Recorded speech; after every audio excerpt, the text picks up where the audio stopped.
Good morning and happy St. Patrick's Day, and thank you for attending this 2022 State of Our City address at the Community Bank of Elmhurst. I'm Ken Bartels, Senior Vice President and Director at Community Bank, and we're delighted that you're here in person. Although it's great to have the live stream and eventually the cable coverage, it's great to see all of your faces and even unmasked faces, which is terrific too.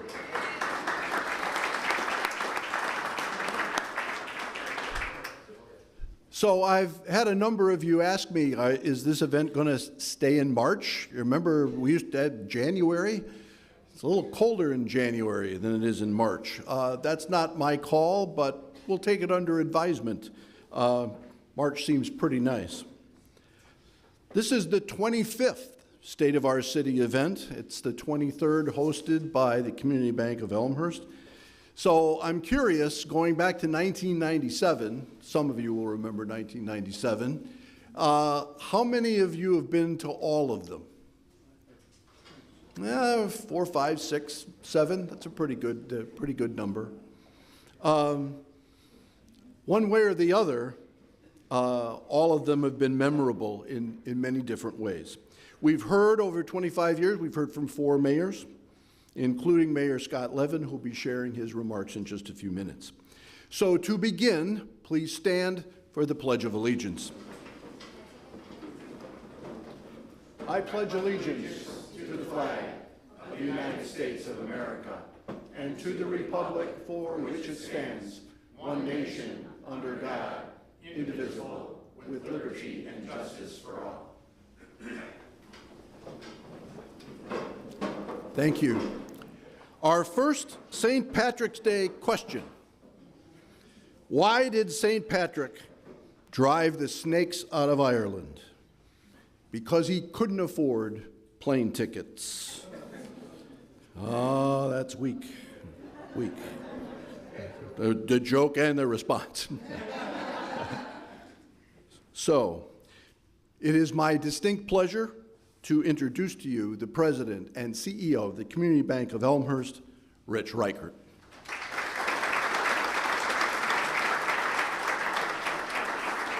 Thank you, Ken, and I want to welcome you all on behalf of the employees and directors of Community Bank of Elmhurst. I'm going to try and get through this. My voice is shot. We had a podcast last night that lasted a couple hours. It was a lot of fun. Adam Hodge was our guest. Adam, if you'd raise your hand really quick. He's a watchmaker that lives here in Elmhurst. It's his passion project. We interviewed him and had a great time. So anyway, my voice is shot and I apologize. As Ken mentioned, we haven't had an audience at the State of Our City for 2 years. Last year, we didn't have one. Mayor Morley did the address from up here. He was at the podium, and then all of his lieutenants were at the other end of the room, sitting there similar to a certain nasty world leader that we've seen in the news lately. So I don't know why all of his lieutenants were at the back of the room, but they were last year. It was kind of interesting. So a lot's happened in the last 2 years. The world has seen a pandemic like it never had imagined before. The uncertainty of how much this would spread, who would get it, how bad the symptoms would be, could you die from it? It was all horrible stuff. The uncertainty of the economic effects. And, really there weren't a lot of horrible economic effects in the short term and in the last 2 years. There may be some on the horizon as we see quite a few signs that inflation is very high. We've obviously got a war over in Eastern Europe, and the supply chain is not at its best.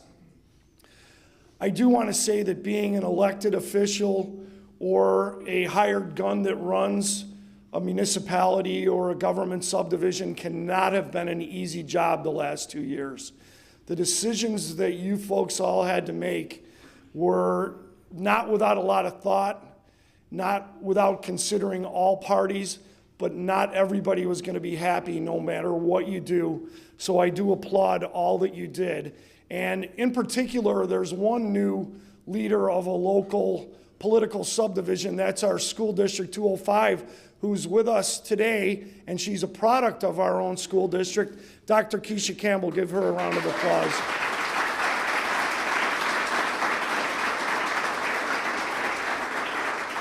And then if I could get a round of applause for all of our police, fire, and other first responders for all that you've done.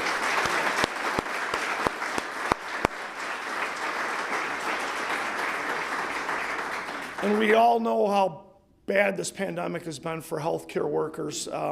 Many of them have chosen to go on to other careers, retired early. How about a round of applause for all of our healthcare workers?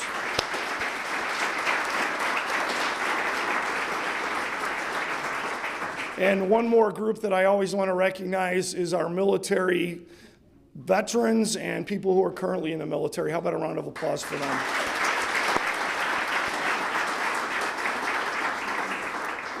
So I'm excited because we haven't heard Mayor Levin speak at this event as our mayor since 2013, when he was just a young whippersnapper. And you know, you all know what his campaign slogan was: "I'll try harder this time." And I think it worked, because this time he got over 3,400 votes. Last time he only got 13 votes. So congratulations, Mayor Levin. Just want to thank a couple parties before I turn the podium over to this next person. That's Fresh Start Cafe for the wonderful breakfast this morning.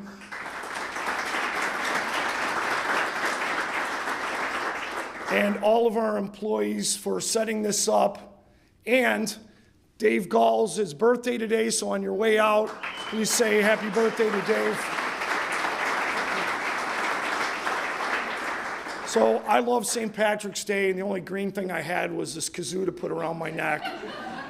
It hasn't been used in about a week and a half, almost 2 weeks, but it was used well at that point in time. But I love St. Patrick's Day. My wife and I have a tradition. She makes corned beef and cabbage, and then we watch her favorite movie, The Quiet Man. Many of you are familiar with that movie. And speaking of The Quiet Man, this next speaker has never been referred to as a quiet man. May I introduce to you the president and CEO of the Elmhurst Chamber of Commerce and Industry, John Quigley.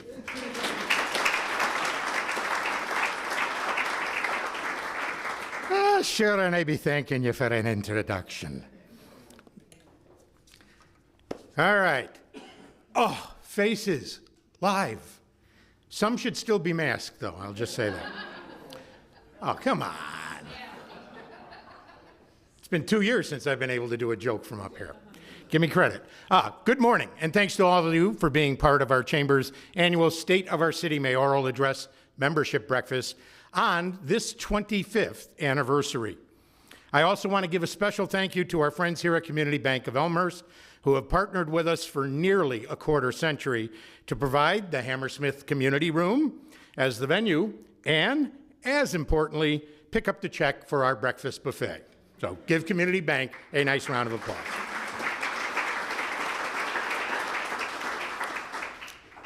So, over the past 2 years, the coronavirus pandemic has ranked as the most challenging of times during my now 23rd year as ECCI's president and CEO, and my more than 3 decades of chamber service, more so than the Great Recession of 2007 to 2009, or even the 9/11 terrorist attacks on 2001, which actually marked its 20th anniversary last September.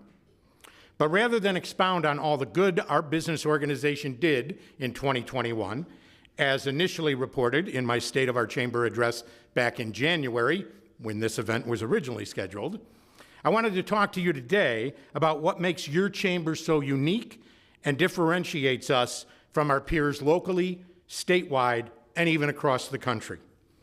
Last year, ECCI joined the United States Chamber of Commerce in endorsing 2 major bipartisan federal bills, the $1.9 trillion American Rescue Plan Act and the $1.2 trillion Infrastructure Investment and Jobs Act, both designed to expand pandemic relief and foster job growth.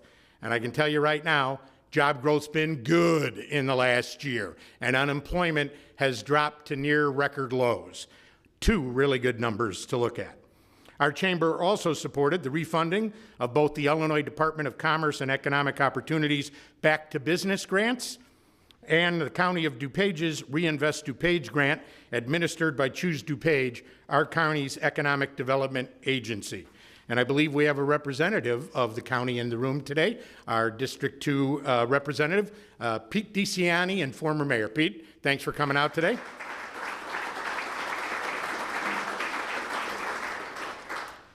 Not only did ECCI qualify for more than $90,000 in forgivable federal loans and county grants, we were the first of our peer West Suburban Chamber of Commerce members to take advantage of both a 30-year term economic injury disaster loan administered through the United States Small Business Administration and the Federal Employee Payroll Tax Relief Program.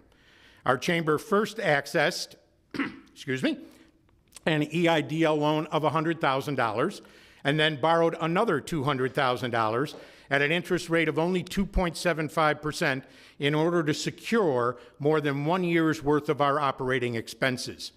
Starting out, we invested $45,000 of the loan monies in 9 certificates of deposits with local member banks, and recently we invested in 2 $10,000 Series I savings bonds paying 7.2% interest from the U.S. Treasury Department. And on our loan, we are on track to repay that loan 8 years early. It was actually around 15 years ago that we became the first of our West Suburban Chamber peers to establish a $25,000 line of credit here at Community Bank, and that was to protect us against the income shortfalls that many small businesses, and ECCI is in itself a small business, that those small businesses encounter when you're dealing with a cash-based budget. ECCI recently received more than $16,000 from the Internal Revenue Service. Yes, the IRS sent us a check. And that was 50% reimbursement of federal payroll taxes and related expenses from fiscal year 2020 before our chamber became eligible for the more than $72,000 in now forgiven Paycheck Protection Program first and second draw funding that we received in 2021. Our chamber's new resident greeter tote program partnership with the city of Elmhurst wrapped back up in 2021 once it became safe for our Illinois Job Path internship program student interns from Elmhurst University to begin making door-to-door deliveries again.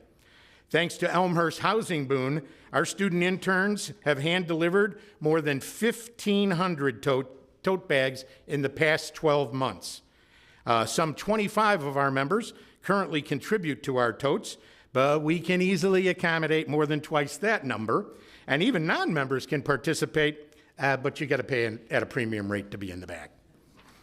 Speaking of our interns, the Ralph P. Pachanio Student Internship Endowment Fund at Elmhurst University has surpassed $300,000 in market value, which is double the $150,000 Centennial Celebration Capital Campaign goal set during ECCI's 100th anniversary back in 2018.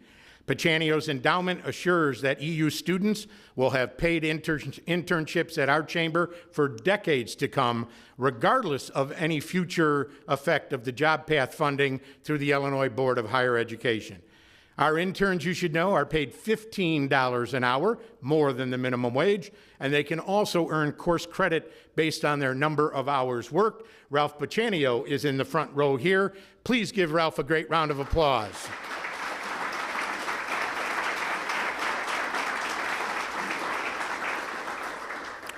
Ralph, I didn't tell you to stand up. I just asked you to.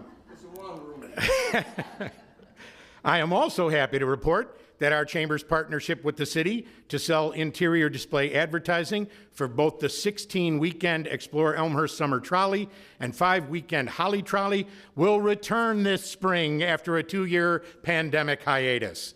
Our 2019 advertisers will be given the right of first refusal before any of those other 24 slots are opened up to other businesses. Also, in partnership with the city, Elmhurst Park District, and Elmhurst American Legion THB Post 187, ECCI is organizing the return of an in-person Memorial Day parade through downtown Elmhurst and post-parade military ceremony at the Veterans Memorial in Wilder Park. Give that a great round of applause.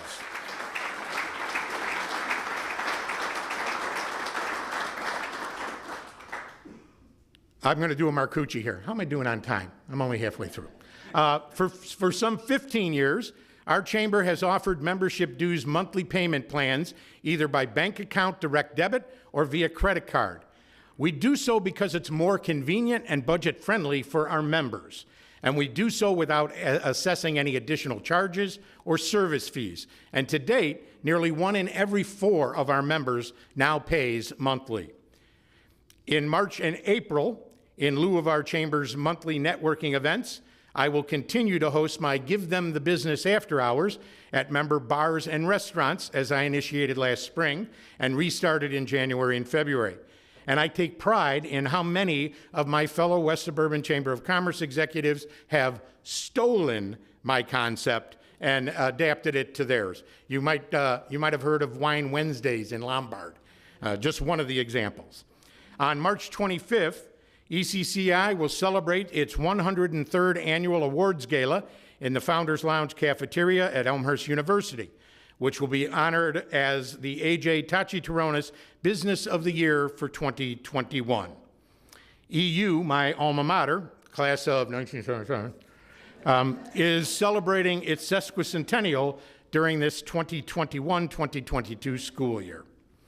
And I would be remiss, woefully, as a loyal Blue Jay Backer fan, if I did not recognize the EU's men's basketball team, which will play in its first NCAA Division III Final Four in Fort Wayne, Indiana this weekend. Go Blue Jays!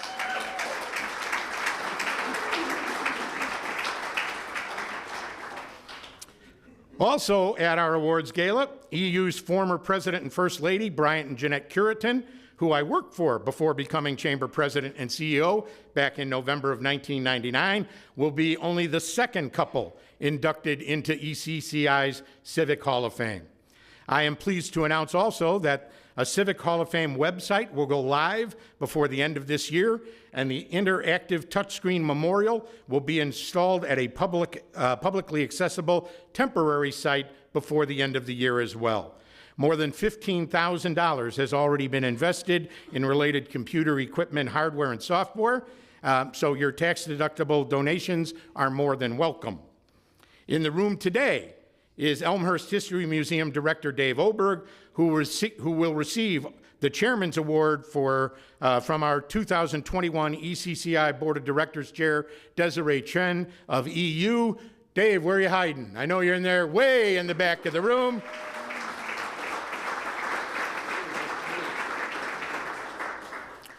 In addition, our chamber will pay tribute posthumously to the late Jackie Hayden of Delta RMS as our Ambassador of the Year. A former ECCI board member, Jackie passed last November after a 2-month battle against COVID-19. And as far as I'm concerned, I wish Jackie is remembered as the last person we lose to COVID.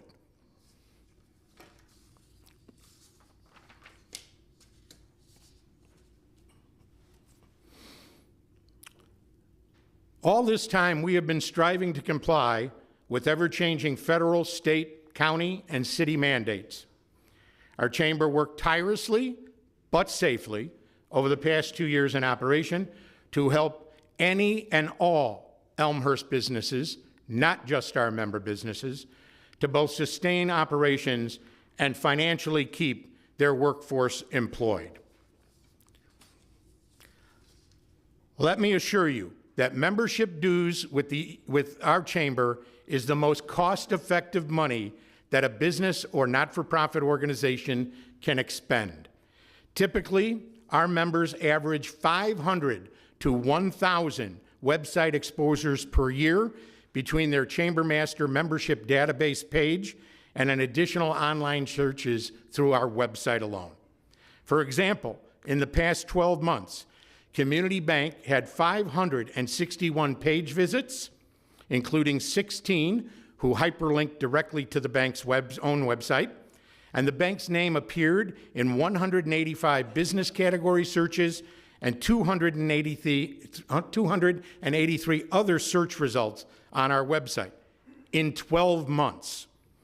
Do a Google search of your own business, and your Chamber Master listing with us likely will appear in the top 5 to 10 results of your search. So it'll show your website, maybe your Facebook page, your Twitter page, those kinds of things, but then you're going to see Chambermaster, and that's your listing with us. And that's because Google and other search engines rate chambers of commerce among the most trusted for information. And so they regularly go to those sites early. And if you haven't checked your information on our website, make sure it's up to date, because every time you update it, the Google bots are looking for those kind of updates to search through. Prior to our pandemic, our chamber developed 3 membership dues tiers and 2 sponsor levels that allow members to decide which benefits package of products, programs, services, and events is of most value to them. We don't sell them on the chamber. They tell us what they want. Even at $120 per month, our top advocate tier is less than your monthly bill for cable TV, household utilities, cell phone, or in my case, bar tabs. By the way, my intention was to invite you all over to the Legion Post for Bloody Marys after this event, but unfortunately, I'm told they don't open till around lunchtime, so you're on your own. To those members who have remained loyal to our chamber during the most challenging of times, I thank you for that steadfast support.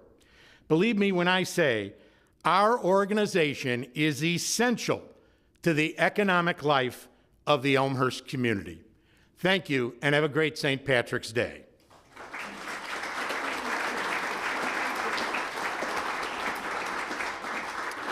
It is now my pleasure to introduce the chair of the Board of Directors of the Elmhurst Chamber of Commerce and Industry. From See Your House right there, would you welcome Eva Sanchez. And I forewarned Eva, for those of you who are familiar with me at chamber events, I always do selfies. So Eva, come on in here, and everybody behind us, give us a nice wave. Oh, that's a nice wave, yeah. Come on. All right, everybody say, Happy St. Patrick's Day. Happy St. Patrick's Day. That worked out way better. Give Eva a nice round of applause. Good morning, everybody. So nice to see you, all your lovely, happy faces, youthful, happy faces. On behalf of the Board of Directors of the Chamber of Commerce and Industry, I want to welcome you to today's event and thank you for your support of our business organization. I am proud to report that our steadfast belief in the value of our chamber membership was vindicated time and time again, as you have heard from John, over the past 2 years. Quite honestly, there wasn't an organization in Elmhurst that had not only represented the interest of its members, but also served any and all local businesses and our community at large. Our chamber proved its essential worth day in and day out throughout the pandemic, keeping the office doors open for business, keeping all of our members' services intact, keeping the staff fully employed. When windows of opportunity opened, we were the first of our chamber peers to safely resume in-person networking events, as we are this morning. I am also honored to serve as your board chair, only the 11th female in our chamber's storied history, but the 9th since John Quigley became our president and CEO in 1999. And our first chair, Rita Bordzim, right here, is positioned to succeed me as board chair next November, being the 12th female board chair in our chamber. Again, thanks for joining us this morning, and may 2022 be a banner year for all of you. Thank you.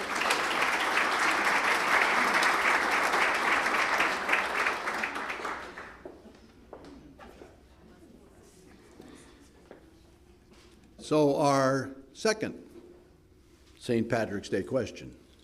Try it again. How does a leprechaun work out. He pushes his luck. Oh, better, yeah. I was going to say, I've got a third to close, and if this one didn't go well, you weren't going to hear that one. As I mentioned earlier, Mayor Scott Levin spoke at this event as interim mayor during the time between Mayors DeCiani and Morley. Today, he joins us again to update us on our excellent and ever-changing community of Elmhurst. Mayor Levin is a longtime Elmhurst resident, elected official, practicing attorney, and a past chairman of the board of the Elmhurst Chamber. Please welcome to the podium the Honorable Scott Levin, Mayor of Elmhurst.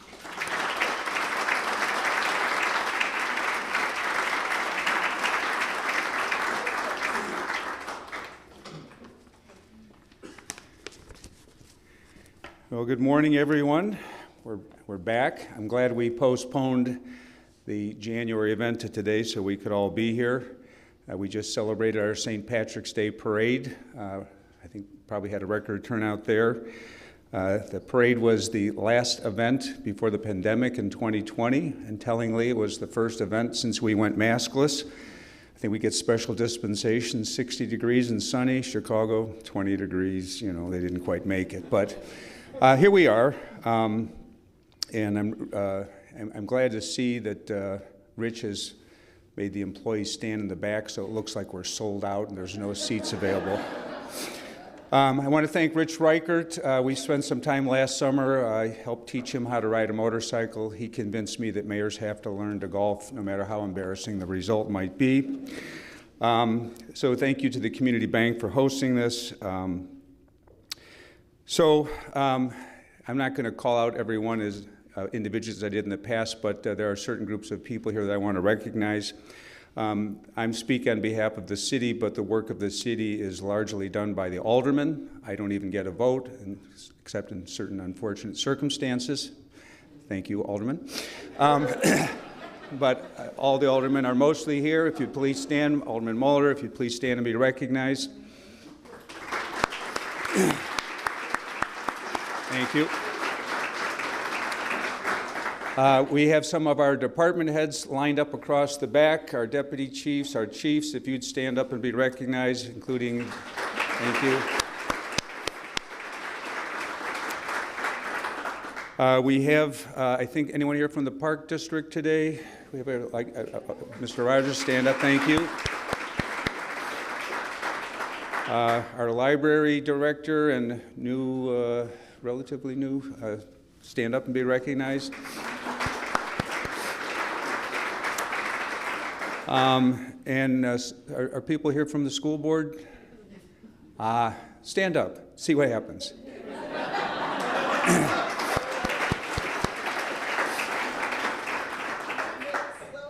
That's who's over here? Oh, he didn't stand up. All right, because you're not used to getting applause. I know it's a. But thank you for all you've done. So let me take attendance. Mayor DeCiani, are you here? All right. Mayor Marcucci. Mayor Morley. I went to all their State of the City breakfasts. But I guess understand why Morley's not here since, as you heard, only about 7 people showed up for his event last year. He blamed it on the pandemic. Actually, I feel kind of bad for him because you know, this is a community event, and after 8 years in office, he was not able to have an in-person event, and this is really something that should be celebrated with the community. In particular, I want to thank Mayor Morley for steering us through 2 years, very difficult years of the pandemic. Of course, I'll be remembered as the mayor that solved the problem. So let's get started. There's a lot going on in Elmhurst, and I really could, anyone who wants to cover everything, it could take 3 hours to go through all the great things that are happening. And things are going so well that it's easy to stand before you and talk about what this city is all about. Who are we? We're a city of 273 employees, 10 departments. We have 16 boards and commissions on which we have 137 volunteers. That's the kind of community involvement we have. Our city council is a little unique. Most municipalities have 5, 7, I think 1 or 2 have 9 aldermen. We have 14. And you have to figure out why. Like LA has 15, so of course we would need 14. You got to see why. All of our aldermen are educated. They're very involved, and they're doing it for the right reason, public service. Our aldermen, I think, are also unique in that they get very much involved. They don't just sit on the board, read the packet, and vote. They take leadership roles in so many things that go on in our community.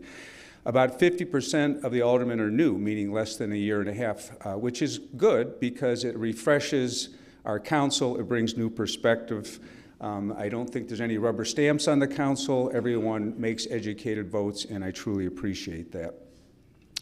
A little bit about our particular departments first. Our city manager celebrated 10 years with the city in July. City Manager Grabowski, I'll call you out for a second. Thank you.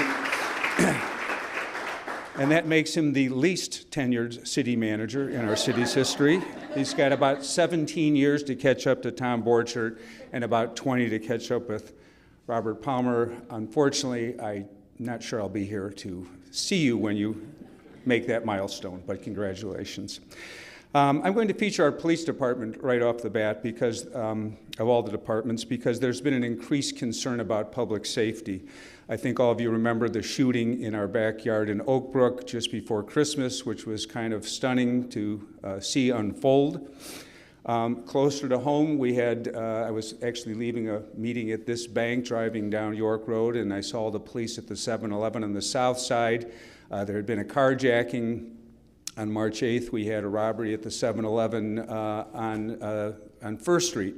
And no, the solution is not to close down the 7-Elevens. We have some other plans in mind, but part of the problem is our proximity to the highways. We have criminals who come in from Chicago in stolen vehicles, easy access. A crime can be committed here. We see something we've never seen before. The police from our department and other mayors tell me, in the old days, if the police caught you, they turned on their lights and siren, you pulled over, even the bad guys. And today, fleeing or looting is up, I believe, by 50%. You take off on the highway, and we are not going to engage in a high-speed chase. But rest assured that public safety is the top priority of the entire city council and our police department. Our police officers are amongst the most highly educated and highly trained. We have maintained our status as a Tier 1 ILEAP. We have a lot of acronyms in government. That's Illinois Law Enforcement Accreditation Program. So we are Tier 1. That's a very prestigious designation held by only 45 law enforcement agencies in the entire state. We're committed to leveraging our technology to help us. One example is our license plate reader program. We have license plate readers located on almost every main access road in and out of the city.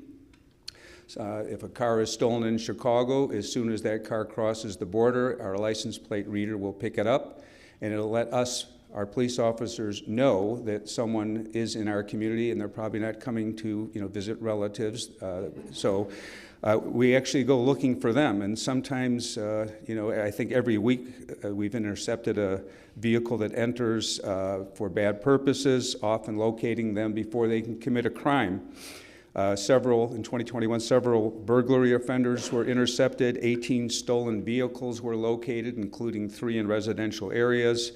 And several wanted offenders were stopped. In fact, that March 8th 7-Eleven incident was picked up by a license plate reader, and the offender was caught as a result of that technology. We have our Ring doorbell program where the police department asks residents who have those kinds of doorbells to register. We don't monitor what you see through your doorbell, but if something happens in your neighborhood, we know you have that doorbell. We can ask if you have video that might share some of the information with us. Our police department handled over 30,000 calls in 2021. I would want to tell the residents, if you see anything, a lot of people feel like, should I call 911 or not? Call. Don't look for the non-emergency number, call 911. And if it turns out to be nothing, we appreciate that. I particularly want to thank our police officers for their frontline service during this pandemic period, which I hope is at an end. Our fire department maintains its ISO, I believe that's Insurance Service Organization Class 1 certification, which is based upon the training, fire suppression efforts. Water supply was a joint effort between our Public Works Department and our fire department. Only 26 fire departments in Illinois and 293 nationwide have that designation. They responded to 6,000 calls for service in 2021, and they backed up our paramedics, and I want to thank them for their frontline service as well. Our museum, just saying museum, thinking Dave Ohlberg, I start smiling, I don't know why. He brings out that kind of reaction. They adapted quickly to provide online gallery talks, lectures, discussion groups, outdoor concerts and events. They hosted 3 major exhibits. The Craft Beer Festival, which is every September, we missed 2020, came back strong in 2021. I think was a record year for participation and fundraising and aldermen helping out, raising the glass, a lot of volunteers. And I was pleased to see that just in the past week, the Art Museum was awarded a $750,000 Public Museum Capital Program grant, which represents about half the funds that we need for some upcoming improvements to the museum building. And Director Ohlberg, I think, spearheaded that effort. So thank you, Director. Our finance department, there was a lot of key accomplishments. Finance isn't quite as sexy as police and fire, but they're doing some great things. We have a new finance director, so I will ask Christina Coyle to stand up. Just about a month on the job. And welcome to our city. Without going into all the details, 2021 saw increased sales tax revenues far beyond what we projected, above what 2019 pre-pandemic was, as well as other revenue sources that were up, our share of the state income tax. The only thing that was down, which is not surprising, is the revenues from our parking fund. No one seems to be parking in our garages and commuting downtown, but we hope that'll pick up too. For the 15th consecutive year, we won the GFOA, that's Governor Finance Officers Association Certificate of Achievement, and the 32nd consecutive year for excellence in financial reporting. So we have an excellent finance department. Public Works does a lot of work behind the scenes. You might see them plowing our streets, but they're the guys that bring the water to the house, take the bad water away. In 2021, they continued some big projects. We have the preliminary engineering efforts for the bridge for bikes and pedestrians that'll cross over Route 83 at the north end, which will make a lot of the bike trails and walking trails more accessible to people in the north end. We've got about $2.4 million out of a needed $3.4 million for the cost, so we hope that'll go towards construction sometime in the next 2 years. I want to talk a little bit about stormwater. Maybe, I hope it'll be the last time, but we started in 2009. It was the hot topic, and every mayoral address that I saw Steve Morley do, and probably Pete DeCiani, talked about stormwater and all the problems. We've spent $42 million over the last 10 years or so, which is a lot of money, to complete 13 stormwater improvement projects that eliminated or reduced overland flooding to about 465 homes. We've created 129 acre feet. That's 1 foot deep, an acre wide, 129 stacked up. The most recent was the College View Stormwater Project. It's right in front of York High School. It's in cooperation between District 205 and our engineering department. We were on a very cold day at a dedication for the new artificial turf athletic field, which is great for the city and great for the schools and great for the neighborhood. The Jackson School project is underway that will address problems in southwest Elmhurst. I was proud to have attended the award luncheon of the APWA, another acronym, American Public Works Association luncheon, where our Public Works Department was awarded a Chicago Chapter Award of the Year for the Sailor Swain Vallette project, which has reduced the flooding there. So I think we've addressed almost all of the key flooding areas in the city. I think we as elected officials and our residents don't fear every major rainstorm like it will be massive devastation. I certainly don't miss seeing water-soaked furniture and carpeting stacked up on the parkway after a rain event. It's been many years since we've seen that. Community development. We have a community development department. Our council's been very active. I think development is generally positive. It's got to be controlled and done right, and our council has advocated for good development. We've refined the process. We issued over 5,400 permits in 2021, which is a 12% increase over 2020 for new construction projects, totaling $180 million in value of new construction in the city. At the end of 2021, this is supposed to be the State of the City 2021, we'll kind of go a little bit into 22, but we had 93 new home permits, which is 12 more, which is 43% more than we had in 2020. Our downtown redevelopment and development has gone strong. We opened the Finn, which is our third 200-plus unit residential apartment complex.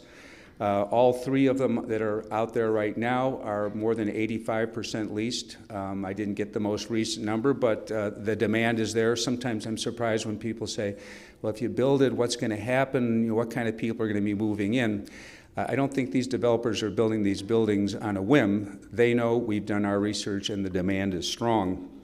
We had 2 luxury condo developments, 195 across from Fitz's and the Hill across from the train station. These are $850,000 to $1 million condos that sold out. I don't know, I can't downsize that way, but I can't afford it. But it shows the demand of the market that people want to come to Elmhurst and invest that way. We have another project, the Ryan Project on Haven, near right across the train tracks, another 200-plus building that I think will really be a significant, beautiful development for that neighborhood. Our population went from 44,000 in 2010 to almost 46,000 in 2020, and these new developments, including some of the townhomes you see right down the street, are bringing a lot of people to Elmhurst. A lot of communities saw population decreases. The fact that we're seeing this kind of growth and interest is a credit to our community. We didn't do a hard shutdown in commercial space in our businesses. We tried to keep people safe, but we didn't shut down, and as a result, very few businesses were hurt during the pandemic. Or I should say, many were hurt, very few went out of business. There are too many new businesses to name, but as of the end of 2021, our city center vacancy rate, meaning empty stores, was 2%, which is the third year of decrease. So that shows how strong our commercial areas are doing. Our outdoor restaurant scene is incredible. I should say our restaurant scene. I walked through downtown Elmhurst virtually every night during the pandemic. I wasn't lost, just looking around, getting some exercise. And it was like being in a resort town. It was great to see people out trying to lead a normal life. In fact, I think it was actually better than pre-pandemic. New dining options, just to name a few: Poke Burrito, Ming Chef, Matinee New Asian, the Harlow Grill, a Dairy Queen, very important, Giamia, Firewater Barbecue. And opening just this week is a 3-restaurant combination that includes Elmhurst Hall, Kindred Restaurant, and Ever Onward Bar, which are all in the space where Fitz's Lanes used to be. They'll be booking live events, and shortly its publicity director, who's in the back, will be getting up and leaving in the middle of my speech, which is okay, but stop in, there she is. Stop in and see that one. There's the new Arena Sports Bar and Grill, which is filling in for the old one up on Lake Street. They will join 65 food and beverage establishments in the city. In a way, I think Oak Brook is now trying to become Elmhurst. We couldn't get the big box stores because if they were in Oak Brook, we were too close, and their non-compete agreements with those stores wouldn't let them open here. We became established as a place where there are restaurants, bars. We got a couple more beer places opening, a lot of beer. But it's a place where people go out at night, and Oak Brook's big box stores are starting to close. And what are they doing? They're opening theaters, restaurant spaces. In a sense, they're following our lead on what people want to see and do. We have a new, continuing to talk about and fund and plan for our new Metra train station. Started out as a $24 million project, but as we go on, I see Noel Toludo from finance going like this. Yes, the costs keep going up. But we've got $20 million in grants so far. The city gave design approval last summer, and we are hoping to get through the state technical review and get that project underway. One other one I'll mention that's I think particularly exciting is the Elmhurst Center for the Performing Arts. I'm not sure everyone's heard about it. They've done a great job in terms of publicity. They're talking about building a performance arts center right downtown Elmhurst. And I think, to me, it's the big dream that's becoming a reality. They've acquired 2 major properties downtown right across from the train station. They're going out for requests for proposals, so it looks like it's really happening. It would be a multi-use development, retail on the first floor, theater space on the second and third, and maybe some office or residential above. And like the York Theater, like Fitness Formula Club, this is the kind of facility that would be a major draw to bring people downtown and support our businesses there. In the Business Industrial Park, we've added 800,000 square feet of high demand, high quality industrial space. McMaster Carr, which is one of our 2 major employers in the city, did a 400,000 square foot addition to their facility up on County Line Road. So there's been a lot going on in that area. Where are we going? I don't know, but we're going to find out. Things are going so well, it's kind of hard to, but you got to plan, down the road. And we hadn't done a planning event since probably 2013, which we renewed, or we're doing a whole new planning event starting this year. We had many focus groups that involve various people throughout the community, business people, the institutions, the boards and commissions, and a lot of residents who just wanted to participate with our consultant to say, what do we want, what's good, what's bad, where we're going. The consultant commented to us that we had the most participants in focus groups who were the most vocal and the most active of any group he's ever done, and he's done quite a few of these. We took some of that data. The City Council sequestered itself in compliance with the Open Meetings Act, and we spent all of a Friday night and all day Saturday to talk about where we're going. And this is the department heads were there, the city manager, and we're going to continue to complete that plan, and that will tell us where we're going over the next 5 years. A couple key things keep coming up. They're not necessarily major in terms of development, but traffic. I think every elected official has had numerous complaints about speeding on our side streets, and what are we doing about it? Well, one thing I figured out is who's speeding on the side streets? We are. It's the residents. We're in a hurry to get our kids to school, to get to a meeting. So part of it is a whole program of education. Our police department, in conjunction with Public Works, have rolled out a plan. It'll start this spring. We're going to put. You've probably seen the trailer around town. It's got the big, sign that says how fast you're going. It's kind of old technology. We're getting some new speed clocks. We're getting devices that will measure the amount of traffic and the speeds. We'll be working to educate members of our community about this and really trying to get data. In fact, we'll have a summer intern that will collect the data, put the devices out so we can address that problem. Our residents will be able to report and request assistance in this regard on our Elmhurst Connect app. We'll have a standard form to do it. We'll have traffic analysis software. So we're doing something about it. In the same regard, we're going to look at the control devices, and that means mostly in the residential neighborhoods, stop signs, yield signs, or a lot of our intersections are uncontrolled, meaning there aren't any signs at all. Mount Prospect undertook a similar program. It's something you do neighborhood by neighborhood over 5 years.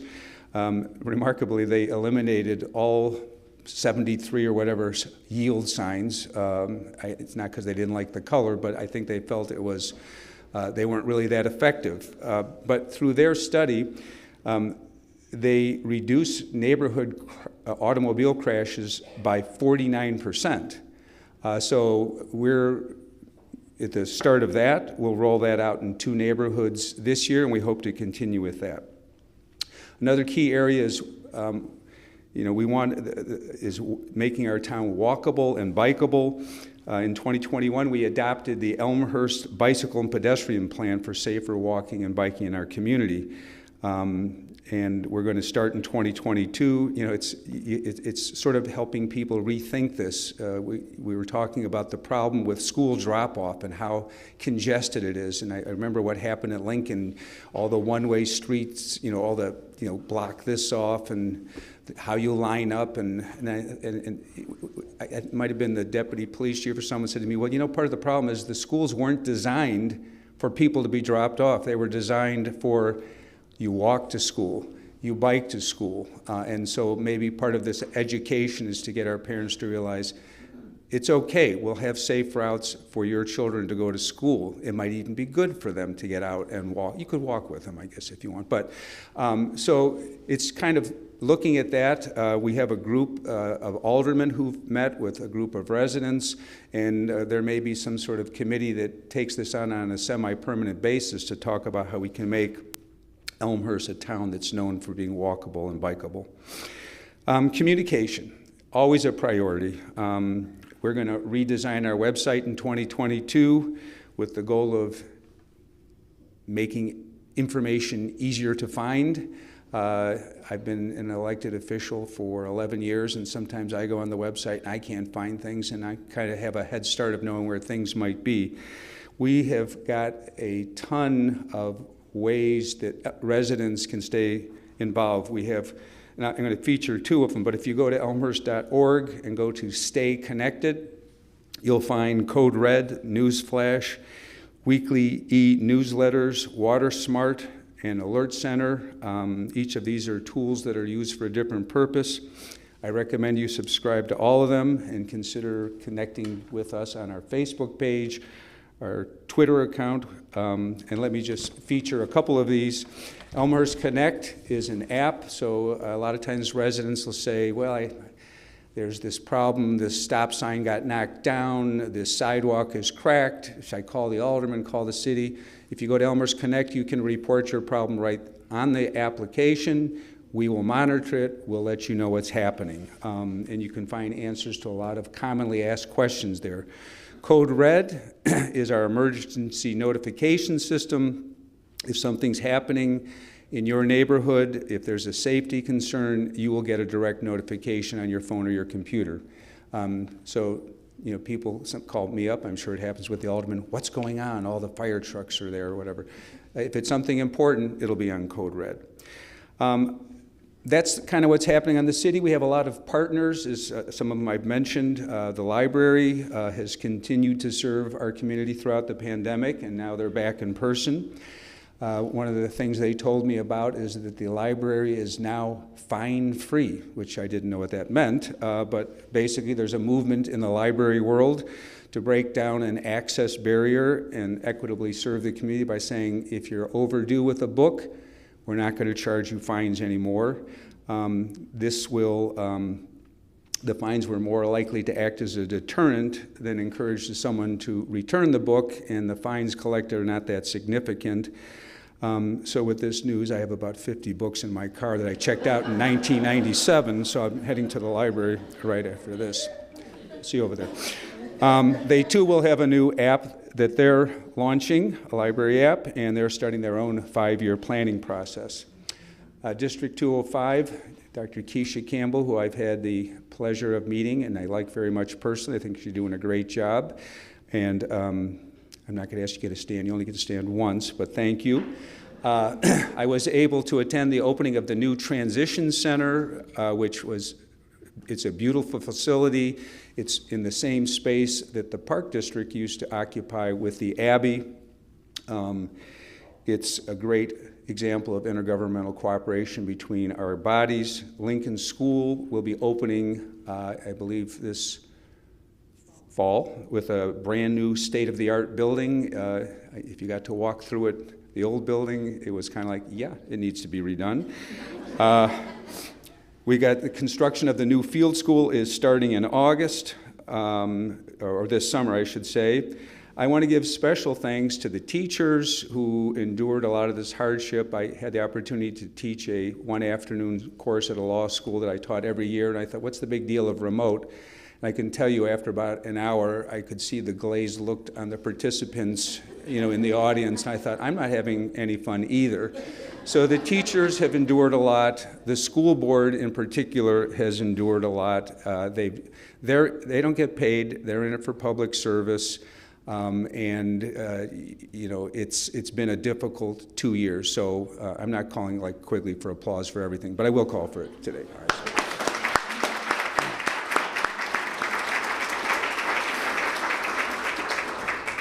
All right, the Park District, a couple of new things there. They've demolished the old medical building on Palmer Drive, and that will allow for an expansion of Gloss Park, which is wonderful new open space. Centennial Park, which is right down the street from me on St. Charles Road, is the first new park in 3 decades. The adult center will be there in the former Redeemer Center, and I see the fences are up and the construction's going on there. As John Quigley mentioned, Elmhurst University officially began its sesquicentennial celebration in May of 2021 on Founders Day. They celebrated many campus events and the announcement by President Van Aken of a $50 million fundraising campaign, the largest in the college/university's history, which will fund many initiatives. And getting into the Final Four, I think, is his way of just further increasing his fundraising efforts, which he's particularly good at. We have a very close relationship between the city and the university that we enjoy, and we look forward to working with them. Now, I don't think there's someone here, Connor, someone from Elmhurst Hospital. Colin, Connor, sorry. Well, what a year they had. What a couple of years they had. It's not a hollow thanks if you know people, and we have many people in our community who work at that hospital, what they've gone through and the support not only for the patients, but the support they provided to the city to help guide us through what we should be doing. Time up? All right. Now they're part of, Willis, is the movie starting? No, all right, take it, it's all right. So Edwards Elmhurst, big news there. They've merged with North Shore Health, but they're committed, and I'm told they made that deal in part because they want to remain a community hospital. So that's certainly one of the gems of our community. I'm almost done, don't worry. So a couple talks about community. It's a feeling of community. This has been a time of political divide nationally, and in some ways Elmhurst is a microcosm of what's happening nationally. I'm proud to say that when we had social unrest and there were protests, or I don't even want to call them protests, social, I don't know what you call them, movement kinds of events in our community, at Wilder Mansion, they were all constructive, and I was pleased to see that, when we had a very big event at Wilder Park, and it was kind of telling when I stood around as the event was over, the residents and people who went over and they were shaking our police officers' hands, saying hello and thanks for coming out and thanks for, so that's the kind of, community feel that we need to have. There was a group called Backyard Caucus that formed to talk about the concerns of people of color in the community, of which there's a very small percentage. But it was a very constructive set of meetings that was attended by a number of aldermen. I was there before I was running for mayor, and they put out a book and some video that really talks about how we can continue to work together as a community. We're neighbors, and we have to maintain our strong sense of community. I do want to comment about 2 things. The Ukraine situation, in it's really, I'm not a very emotional person about the things, public, events like this, but it's shocking to me to see this happening at this, after, for the first time since World War II. We're working with our civic partners, the library, the schools, and others to put together some sort of joint effort to support the crisis in Ukraine. We expect to announce details in the next week. We'll have things on all of our websites of how you can help and maybe have some events. I got involved with Elmhurst government in 2009 as we were going into the Great Recession, and I was asked by Mayor DeCiani to co-chair the Finance Task Force.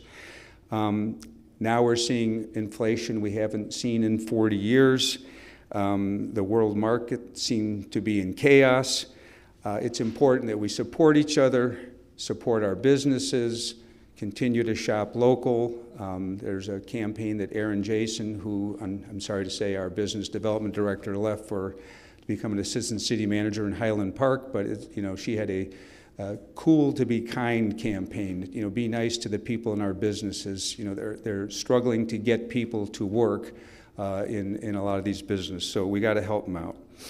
So the state of the city, excellent, and it'll be better in 2022. And as Quigley would say, happy St. Patrick's Day from your mayor, Scotty McLevin. Thank you.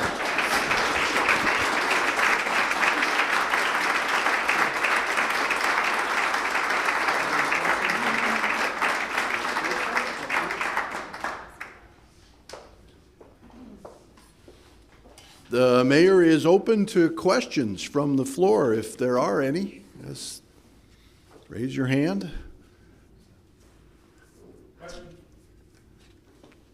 Okay. I have a question. You were talking about traffic in the city and that people are speeding. I recognize you. Personally, yeah. Personally, I find that not necessarily the speeding down side streets. I think the traffic in Elmhurst is horrible.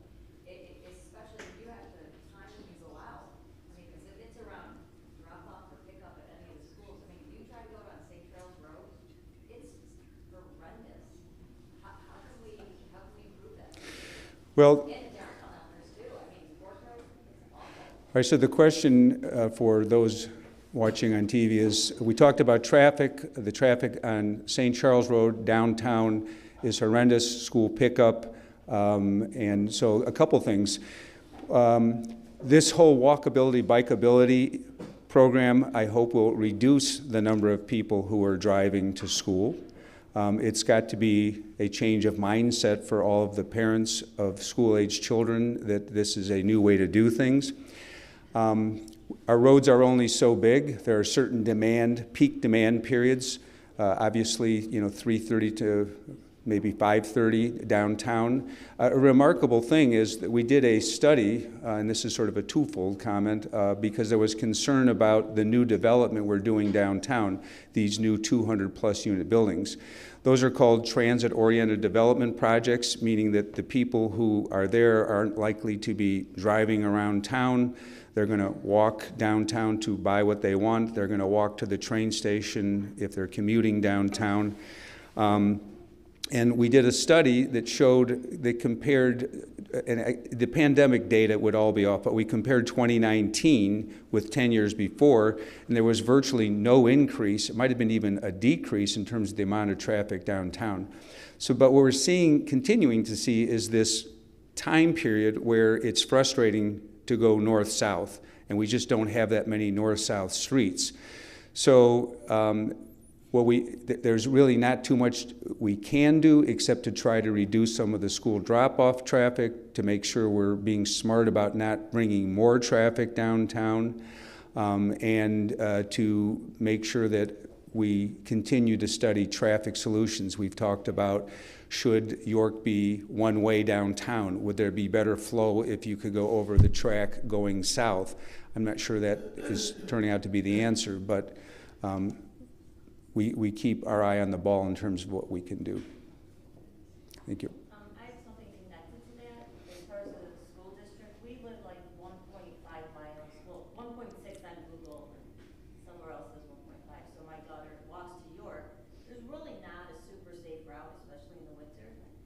does the school have the funds to open up busing again? Because when we moved in 15 years ago, it was, you could live a little closer and get the bus, and they changed it. I know that's a big question. Well, so the question is living 1.5 on Google or 1.6 miles away from school.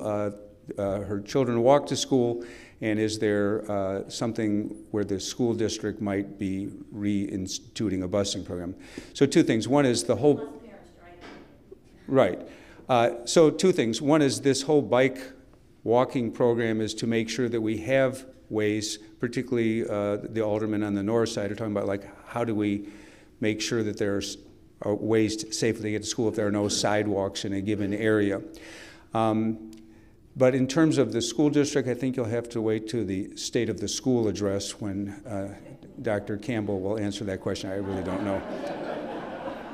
Nice punt job, Mr. Mayor. Yeah, it's a good punt. Other questions? I've got a quick one. The highly touted infrastructure bill that they passed in Washington, I understand, or at least I've heard, that those monies are not going to be directed to the states, they're going to be directed to local communities. Is that correct? And do you have any feedback for us on how much money we might get and how we might invest it?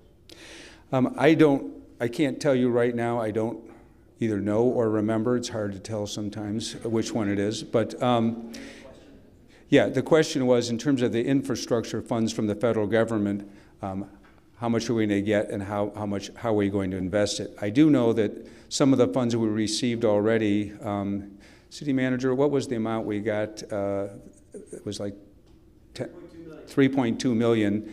I was surprised because we were not 50,000 in population, so we didn't get it directly. And I saw towns like Evanston or as either Berwyn or Cicero that were bigger got, huge amounts of money. It was stunning because they were able to go direct. I will say, I can't answer your question directly, but we've done pretty well in terms of the grants we're getting. We've had some support, like I say, the train station, $20 million. The other projects I mentioned. So we are on top of making sure we get what we can. And our biggest concern right now on the City Council is we have all these stormwater projects that we've taken out bonds to fund, which was the right thing to do. So as our Finance Committee and department looks at it, we'll want to make sure that we try to keep our debt at a very safe level. Who's that guy? There, I just want to compliment you on pivoting during COVID and allowing our restaurants that are downtown to access a lot of our street parking and whatnot for seating. I think that was a great thing, and I think it really kept a lot of our restaurants alive during these tough times. Do you see any opportunity to learn from some of that pivoting and possibly allow that to happen in the future, non-COVID, just to give those restaurants an opportunity there? So the comment is that P.T. Siani is saying that he thinks the city did a great job in pivoting to keep the restaurants open with the outdoor dining, and is there a way to keep that in the future? I think the outdoor dining, it wasn't just something I enjoyed. I think most of our residents thought it was a great thing. At the last Development Planning and Zoning Commission meeting, there was sort of a reversal of a report. On one hand, we were clearly going to allow expanded downtown dining on the public walkway. The question was the parklets, where we block off 2 or 3 spaces surrounded by the beautiful orange barriers.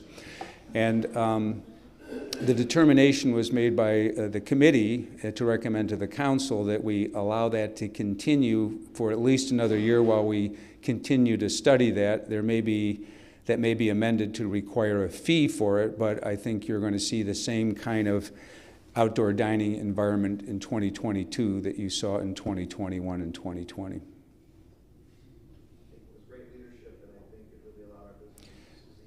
Do you want me to read that? It was great leadership. I wish I could take credit, but I wasn't. Actually, the whole council, I think we all struggled with, you know, do we do the hard shut or don't we? And Mayor Morley took the lead and said, you know, we should give some leniency so our restaurants can survive, and it was clearly the right decision. Well, I think the parking that you guys put in and the parking decks has allowed for a lot more capacity, and I think it's a different, the forethought of the city was excellent in building parking capacity. All right, thank you. And it's a comment about our great parking capacity and the many empty spaces we have right now. Thank you, Mr. Mayor. Thank you.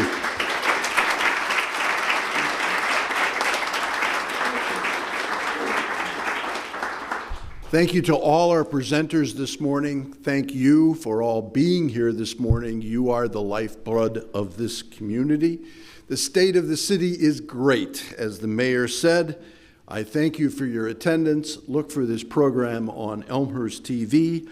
Our final St. Patrick's Day question: when does an Irishman cross the road?